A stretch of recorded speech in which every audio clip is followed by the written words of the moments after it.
I've been having problems out this left side latch over here. Right now I've got this camper top locked, and if I try to turn it, you'll see that I can only barely turn it and it won't come undone. But the problem is if I turn that at the same time as pulling over here, comes unlocked. It's not supposed to do that, and I believe that's going to be a problem with the latch, and I'm going to show you how to fix it today. So all you have to do to fix this is loosen up this cable right here and take a little tension out of it, because what's happening is if you have too much pressure, like right now, if there's too much tension on this, even just a little bit, it'll open.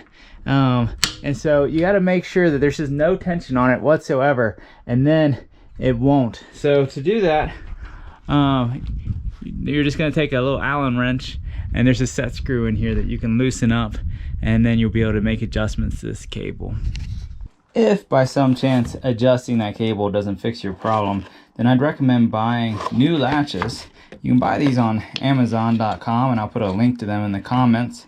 But these will be new, perfectly functioning latches that'll do exactly what you ask of them. More likely than not, it's just a simple cable adjustment. I hope this video helped you. If it did, would you mind helping me by clicking that subscribe button? I appreciate you.